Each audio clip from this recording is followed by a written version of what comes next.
Sir আসসালামু আলাইকুম। Sir আজকে আপনার আসতে তো দেরি হলো। কই, আমি তো ঠিক সময় আসছি। না, আজকে আপনার দেরি হয়েছে। আমার 5টায় আসার কথা, 4:58 বাজে। আপনি শুধু আপনার রাস্তাটাই দেখলেন, কিছু মানুষের অপেক্ষা দেখলেন না। বুঝলাম না। কিছু না, চলেন ভেতরে।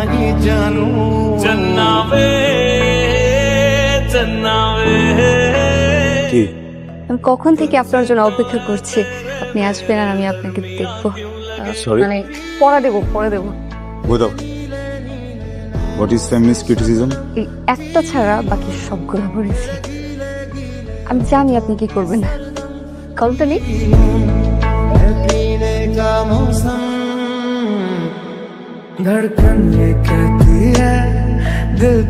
স্যার আজকে কত নম্বর পৃষ্ঠা থেকে পড়া ছিল জানেন? মানে আমি তো তোমাকে কখনো পৃষ্ঠা ধরে পড়া নি না, আমি তো চ্যাপ্টার। আজকে পৃষ্ঠা থেকেই পড়া ছিল, 200 নম্বর পেজ। এই সাবজেক্টই পড়াবো আজকে। আমার তো ঘোড়া কাছে বলতে ভালো লাগতেছে না। এই বইয়ের ভিতরে একটা চিঠি আছে, ওই চিঠিটা আপনি পড়বেন, আর চিঠিটা পড়বেন, পড়ার পর আমাকে জানাবেন। আর যদি আপনি অ্যাভয়েড করেন তাহলে আমি একটা উল্টাপাল্টা কিছু করে ফেলবো। এই চারটার উপরে তুমি ছোট্ট একটা এসে করে রাখবা, পার এসে হচ্ছে 300 লিটারের হবে, বুঝে গেছে? তোমার চিঠিটা আমি পড়লাম, দেখো মাসিক।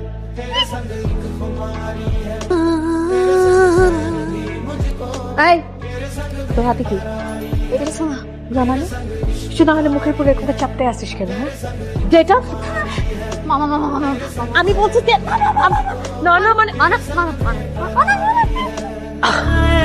भूल गया जग सारा तेरे नाल प्यार है सारी सारी रात मुझे तेरा इंतजार। ভাই, আমার এই একটা মাত্র মেয়ে, ওরে প্রাইভেট পড়ানোর জন্য বাসায় মাস্টার রাখলাম। আমি তো বাড়ি থাকি না, আমার মেয়ে থাকে আর আমার বউ থাকে। এই সুযোগে মাস্টার আমার মেয়েরে প্রপোজ করছে, এটা তো ভাই ক্ষমা করা যাবে না। ভাই আপনারা সম্মানিত মানুষ, আমার তো মান সম্মান সব গেল, এর একটা সমাধান দিয়ে যান আপনারা। সমাধানের জন্য তো আমরা এখানে বসছি, তাই না? কিন্তু চিঠিটায় যা ছেলেটা লিখছে ভালো কিছু লেখে নাই, তবে একটা কথা চিঠিতে লেখা, আপনার মেয়েও কিন্তু ওকে একটা চিঠি দিছে, সেই জন্য আপনার মেয়েও কিন্তু দোষী। এখন আপনি চিন্তা করে দেখে কি করবেন। ভাই মান সম্মান তো আর ফিরায় আনা যাবে না, একটা মাত্র মেয়ে, বউ, এরা থাকে একা, সমাজ সংসার তো আছে ভাই, একটা বিহিত আপনারা করে যান। রফি সাহেব, আমি আপনাকে একটা কথা বলি, এটা আপনার ভালো হবে। আপনার সম্মানটুকু বাজ, আপনি কাজ করেন, আপনার মেয়েকে ওর সাথে বিয়ে দিয়ে দেন। চাচা, বেদবি না নিলে একটা কথা, আমি মানি আমি একটা চিঠি দিচ্ছি, চিঠিটা তো একটা পুরো পৃষ্ঠা ছিল, অর্ধেকটা আপনাদের হাতে, অর্ধেকটাতে আমার। স্যার শুনেন, এইটা হইতেছে কি আপনার ছাত্র, ওরে পড়ানো লাগবে। এ কিন্তু অনেক অনেক দুষ্টু স্যার, লেখাপড়া কিছু করে না। আমার খালি একটা চাওয়া, যেমন করে পারেন, মানে যেমনে পারেন, খালি একটা A+ আইনা দেন স্যার। ওরে সব সাবজেক্ট পড়াবেন, হ্যাঁ, সপ্তাহে 5 দিন। আপনারে 25,000 টাকা দিতে পারবো। স্যার আজকে আমরা একটা নতুন চ্যাপ্টার শিখবো। নতুন চ্যাপ্টার? হ্যাঁ, আর চ্যাপ্টারের নাম হচ্ছে লাভ ইচ আদার। আপনি আমাকে বলবেন আই লাভ ইউ। ওই যে গাছের পিছে মার। তবু ফোনটা রাখো। স্যার আর একটু দাঁড়ান। তবু তোমার স্যার বসে আছে, শুরু করো, পড়া শুরু করো। কামন মার কেমন কর। কারণ কি বেদবি করছো কেন? পড়াতে আসছি না আমি? আমি কি তোমার গেম খেলা দেখার জন্য আসছি এখানে? স্যার এত অস্থির হওয়ার কিছু নেই।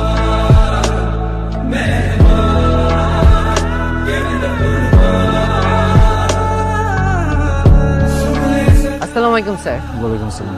স্যার আপনি তো কট খেয়ে গেছেন। আমি কট খেয়ে গেছি? বলেছিলেন না আপনার বাসার বাড়িওয়ালার ছেলে মিউজিক শেখে। আপনি তো মিথ্যা কথা বলেছেন, আপনি মিউজিক করেন। আচ্ছা, এখন কি করা যায়? স্যার আমার না একটা রিকোয়েস্ট আছে স্যার। স্যার আপনি না প্লিজ আমাকে একটু গিটার বাজানো শিখিয়ে দিন sir, please sir, please sir. আপনি যা বলবেন আমি তাই শুনবো স্যার। ওকে, তুমি যদি ঠিক মতো এখন থেকে পড়াশোনা করো তাহলে শিখাবো। Okay sir.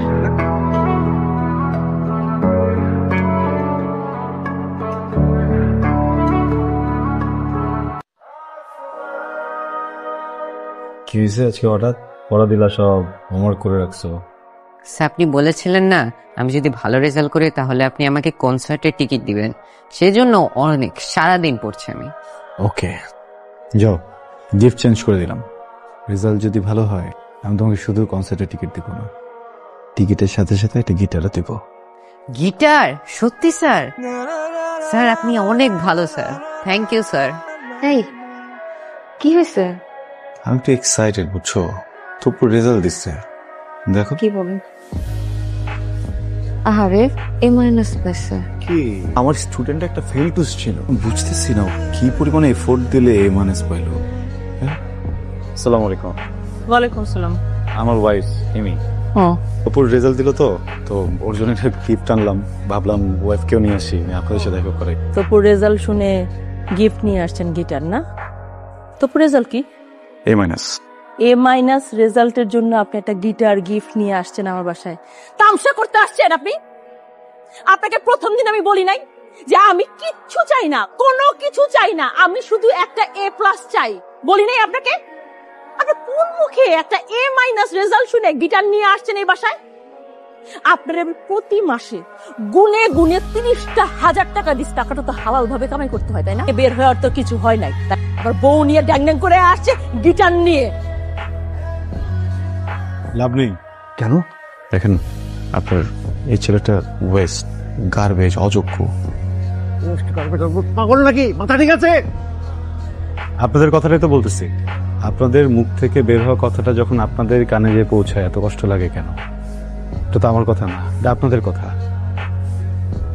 শুধু আপনাদের না, আপনাদের মতো আরো কয়েক হাজার প্যারেন্টসদের কথা, এই সোসাইটির কথা।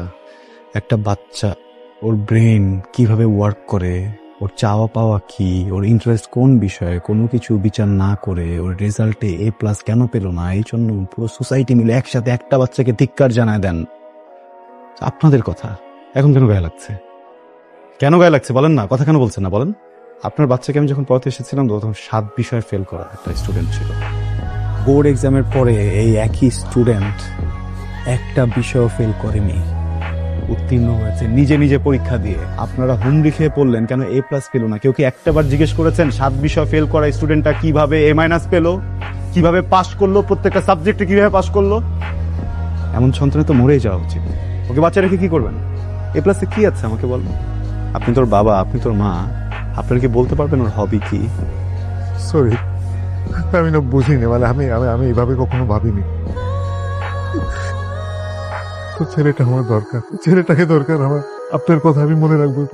অনেক ধন্যবাদ, থ্যাংক ইউ।